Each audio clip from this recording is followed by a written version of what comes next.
Hello student, myself Vijay Kumar Yedu from mechanical department. आज के lecture में हम लोग ग्राफिकल मेथड देखेंगे ऑफ लीनियर प्रोग्रामिंग मॉडल। तो इसमें क्या होता है, ग्राफिकल मेथड जो होता है ऑफ लीनियर प्रोग्रामिंग, उसमें जो इक्वेशंस रहेंगे, जो प्रॉब्लम है, पहले तो हम क्या करते हैं लीनियर प्रोग्रामिंग में, आपको जो प्रॉब्लम है, जो रियल प्रॉब्लम्स है, रियल प्रॉब्लम को क्या करेंगे हम लीनियर इक्वेशन के थ्रू क्या करेंगे, उसको इक्वेशंस में कन्वर्ट करेंगे। जो भी वेरिएबल उसको फाइंड आउट करेंगे, वेरिएबल फाइंड आउट करने के बाद लीनियर इक्वेशन का एक स्ट्रेट लाइन इक्वेशंस बनाएंगे। ठीक है, तो लीनियर इक्वेशन को जब हम ड्रॉ करेंगे तो वो क्या होगा, एक स्ट्रेट लाइन बनेगा। तो कोई भी लाइन को ड्रॉ करने से पहले हमको क्या करना पड़ता है, पॉइंट्स निकालना पड़ता है। जब दो पॉइंट होगा तभी हम क्या लाइन को एक स्ट्रेट लाइन ड्रॉ कर सकते हैं। तो हर जो इक्वेशन हम क्या करेंगे, पॉइंट्स निकालेंगे। ठीक है, और क्या करेंगे, फिर होता क्या इसमें, तो जो लाइन है उसमें कोऑर्डिनेट्स पॉइंट निकालने के बाद उस लाइन को ड्रॉ करते हैं। तो डिफरेंट जितने इक्वेशंस स्टूडेंट को शो करने के बाद क्या करेंगे, उसको ड्रॉ करेंगे तो हमको क्या एक रीजन मिलेगा। उस रीजन को एक एरिया मिलेगा, जो भी सेक्शन होगा कट करेगा उस हिसाब से उस रीजन को हम क्या बोलते हैं, फिजिबल रीजन। फिर वो जो फिजिबल रीजन है उसमें जो भी एजेस रहेंगे, कॉर्नर रहेंगे, हम उसका कोऑर्डिनेट्स निकालेंगे।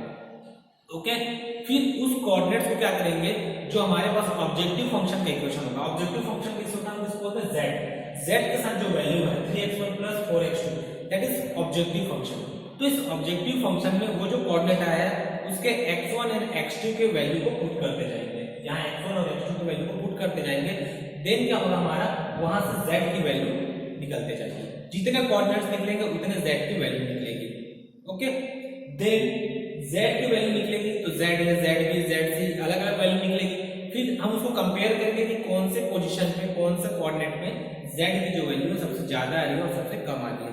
जिस नोड पे z की वैल्यू सबसे ज्यादा आएगी और जिस वैल्यू की सबसे कम आएगी, तो अकॉर्डिंग टू क्वेश्चन, अगर आपका प्रॉब्लम जो है मैक्सिमाइजेशन का है या अगर आपका प्रॉब्लम किसका है, मिनिमाइजेशन का है, तो मैक्सिमाइजेशन के प्रॉब्लम में z की वैल्यू जिस कोऑर्डिनेट में मैक्सिमम आएगी उसका जो सॉल्यूशन होगा, उसके जो आंसर्स होंगे, उस कोऑर्डिनेट के जो x1 और x2 की जो वैल्यू होगी, वो वैल्यू हमारी x1 x2 की वैल्यू होगी। और साथ ही साथ z की जो वैल्यू है वो उस कोऑर्डिनेट में z की जो भी वैल्यू आएगी वो हमारा सॉल्यूशन होगा। ठीक है, तो इसको आओ देखते हैं, बनाते हैं कैसे होता है इसमें वर्क। ठीक, तो ये हो गया। अब सबसे पहले हमको क्या करना है, ये जो इक्वेशंस है इसको मैंने नंबरिंग कर दिया। जैसे ये मेरा इक्वेशन 1 हो गया, ये इक्वेशन 2 हो गया और ये इक्वेशन 3 हो गया। ओके, अब हमको क्या करना है, पहले इस इक्वेशन के कोऑर्डिनेट निकालेंगे। इक्वेशन 2 के कोऑर्डिनेट निकालेंगे और इक्वेशन 3 के कोऑर्डिनेट निकालेंगे।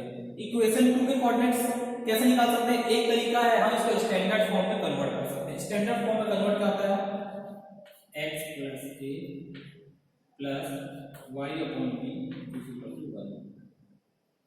ठीक, ऐसे करके हम कोऑर्डिनेट निकाल सकते हैं। ठीक है, तो क्या कर सकते हैं, ऐसे करके निकाल सकते हैं। मतलब ये ऐसा हो जाएगा x1 upon 450 plus x2 upon 450 equal to 1। a equal to कितना है, 450, b इक्वल टू। ठीक, तो a और b की वैल्यू निकल गई। हम इसको कैसे मान कर सकते हैं, ये मेरा x1 हो गया, ये x2, तो a इक्वल टू 450, यहां से 450 जो भी मार्क रहेगा, सपोज यहां पे मार्क होगा। ठीक,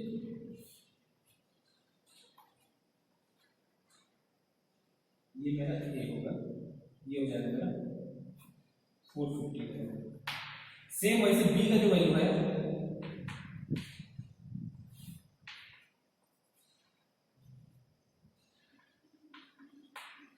ये 2 point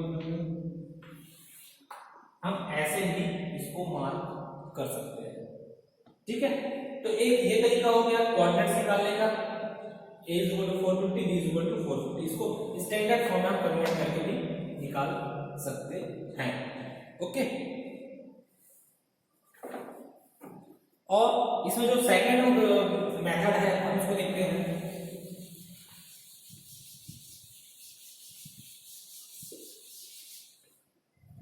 from equation 1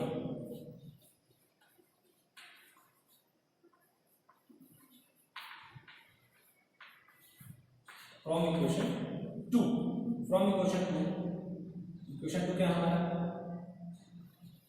x1 plus x2 now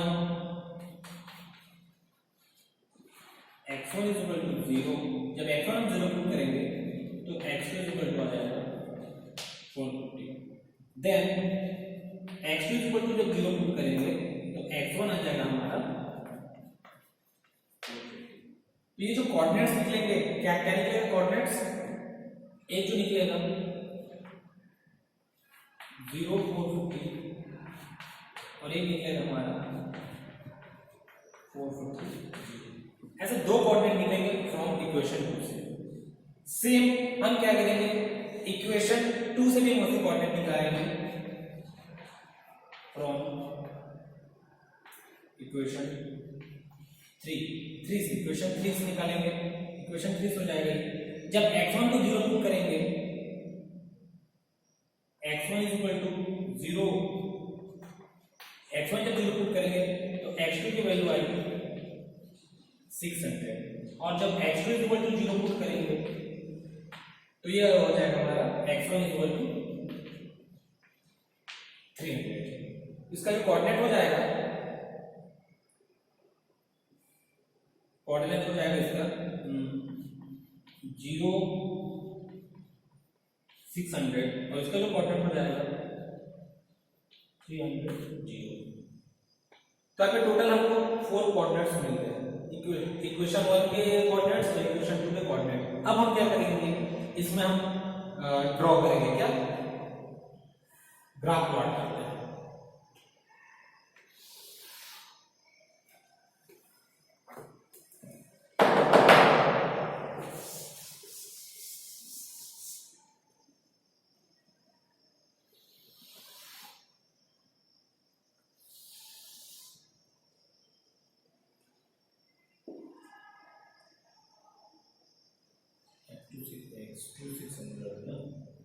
ठीक है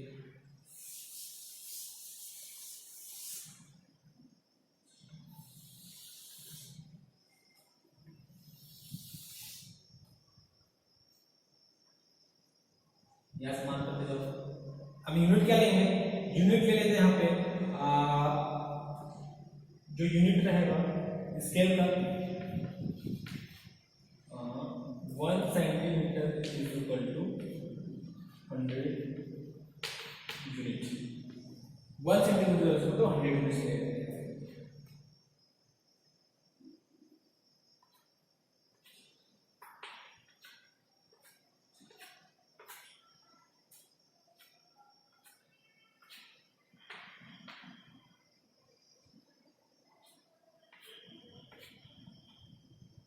ये हो जाएगा 100 200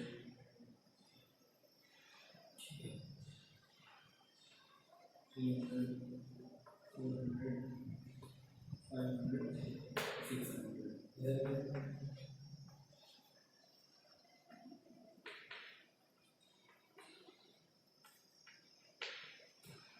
इसका जो कॉर्डिनेट है 0 0 ठीक ये क्या हो गया x1 x2 x2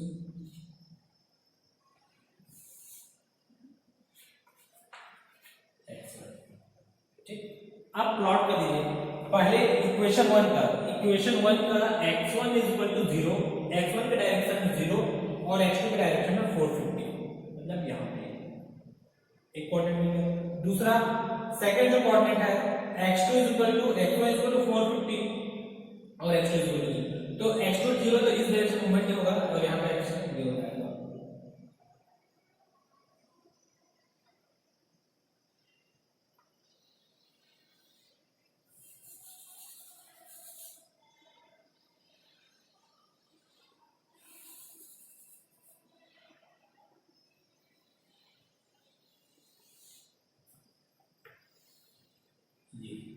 ये इक्वेशन 1 हो गया इक्वेशन 1 अब इसका जो डायरेक्शन किधर है, लेस देन इक्वल टू 450, मतलब लेस देन का जो साइन रहेगा उसमें क्या रहता है, टुवर्ड्स ओरिजिन। हमारा जो डायरेक्शन रहेगा ये, इस डायरेक्शन का क्या मतलब है, towards origin, less than equal to towards origin, तो ओरिजिन की साइड रहेगा ये, ठीक है।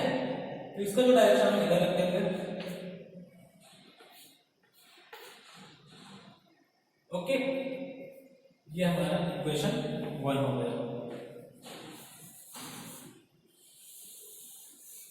अब इक्वेशन 2 ड्रॉ करते हैं। इक्वेशन 2 में जो कोऑर्डिनेट है 0, x1 में 0 और x2 में 600, और इधर x2 300, x1 300, x2 0।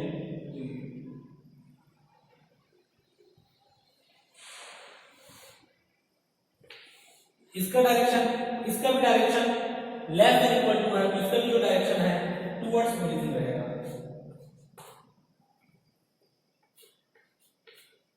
ये हमारा हो गया इक्वेशन फर्स्ट, और ये हो गया इक्वेशन हमारा इक्वेशन 2। दोनों इक्वेशन को जब हम देखते हैं तो हमारा जो कोऑर्डिनेट जो बना है वो क्या है, ये फिजिबल रीजन।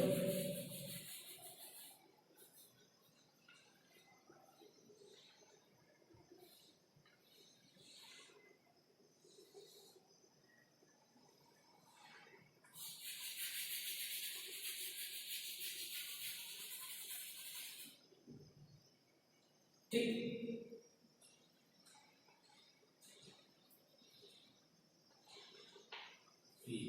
तो ये जो सेकेंड एरिया है ये हमारा फिजिबल रीजन है।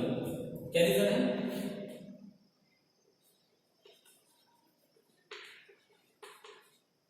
Feasible region. फिजिबल रीजन के जो कोऑर्डिनेट्स हैं ये इस कोऑर्डिनेट को हम निकालते हैं तीनों के लिए वैल्यू। तो इसको मैं नेमिंग कर देता हूं जैसे, तो ये मेरा हो जाएगा ए, हो जाएगा बी, ये हो जाएगा सी। फिजिबल रीजन हमने मान लिया, दोनों इक्वेशन को करने पर दोनों इक्वेशन को इंटरसेक्ट हुआ एक दूसरे को, तो इंटरसेक्ट होने के बाद एक रीजन मिला फिजिबल रीजन। इस फिजिबल रीजन के हम क्या करेंगे, कोऑर्डिनेट्स निकाल सकते हैं ए बी सी। तो तीनों कोऑर्डिनेट के हम यहाँ पे वैल्यू निकाल लेते हैं कि क्या क्या आएगा, ए बी सी। ए के जो कोऑर्डिनेट आएंगे वो क्या आएगा आपका, x1 0 होगा और x2 आपका 450 हो जाएगा। सेम सी क्या हो जाएगा, ये 0 हो जाएगा, x2 0 यहाँ पे और x1 300 हो जाएगा। इसके जो कोऑर्डिनेट आएंगे b के, ये आएगा x1 कितना डिस्टेंस कवर कर रहा है उसके ऊपर है, ये 150 के आसपास आएगा शायद अप्रॉक्स। उसको आप क्या करेंगे, आप स्केल से मेजर करोगे तो आपका एग्जैक्ट डेटा आएगा। स्केल के थ्रू बनाना है इसको, ग्राफ पेपर में प्लॉट करेंगे। तो x1 कितना डिस्टेंस कवर कर रहा है और x2 कितना डिस्टेंस कवर कर रहा है, उस हिसाब से हम क्या करेंगे, इसका वैल्यू फाइंड आउट कर सकते हैं। तो इसका जो कोऑर्डिनेट आएगा वो है आपका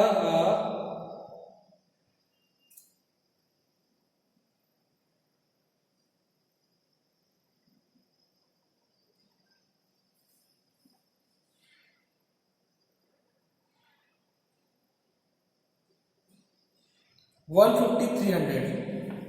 इसका जो कोऑर्डिनेट आ रहा है ये लगभग 150 300 आएगा।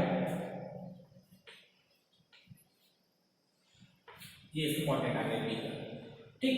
और ये तो 0 0 हो गया, तो ये निकल गया, ठीक। इसको हम क्या करेंगे, स्केल से मेजर करेंगे तो ये एग्जैक्ट डेटा आएगा कि कितना आ रहा है, ठीक। अब इसको क्या करेंगे, हम वापस जो ऑब्जेक्टिव फंक्शन क्या हमारा z के इक्वेशन में पुट करेंगे।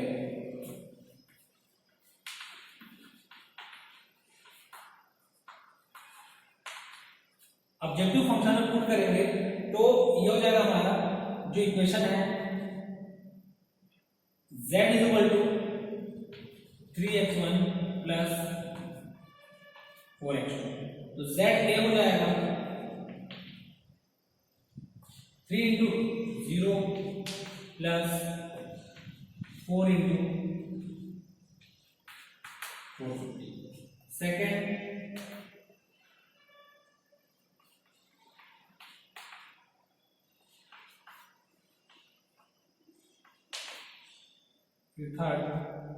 जेड्स निकलेगा,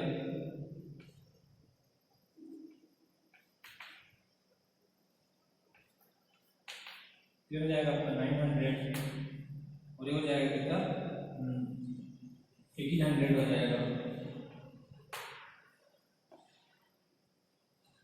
1800। ठीक है, ये कितना हो जाएगा, ये हो जाएगा आपका 450 plus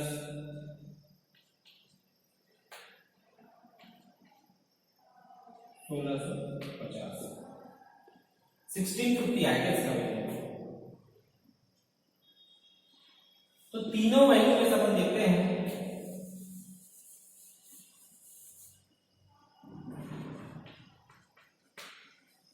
out of 3 values compare करते हैं कि कौन से वैल्यू कौन से पोजीशन पे सबसे ज्यादा वैल्यू आ रही है। तो यहां से हम देख सकते हैं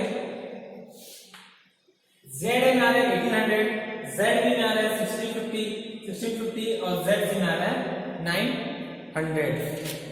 ठीक है, तो तीनों अलग अलग वैल्यू आ रहा है, इससे हम कंपेयर कर सकते हैं कि कौन सा वैल्यू। अब प्रॉब्लम किसका अंदर, प्रॉब्लम जो है मैक्सिमाइजेशन का प्रॉब्लम है।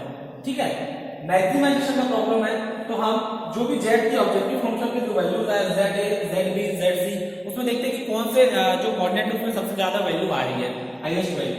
तो za में जो आ रहा है 1800, zb में 1650 और zc में 900। तो za की जो वैल्यू सबसे हाईएस्ट वैल्यू है 1800। तो प्रॉब्लम मैक्सिमाइजेशन का है, इसलिए z जो हमारा एग्जिस्ट करेगा और वो हमारा जो है सॉल्यूशन होगा, मतलब x1 और x2 की वैल्यू उसे हम कंपेयर कर सकते हैं। तो हमारा जो सॉल्यूशन पार्ट हो जाएगा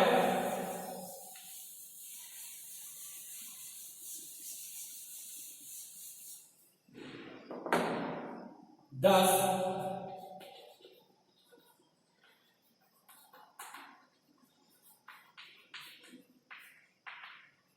optimal solution is 10 optimal solution is क्या हो जाएगा, इसके x1 इक्वल टू कितना है, is not 10 optimal solution is x1 is equal to 0, x2 कितना हो रहा है 450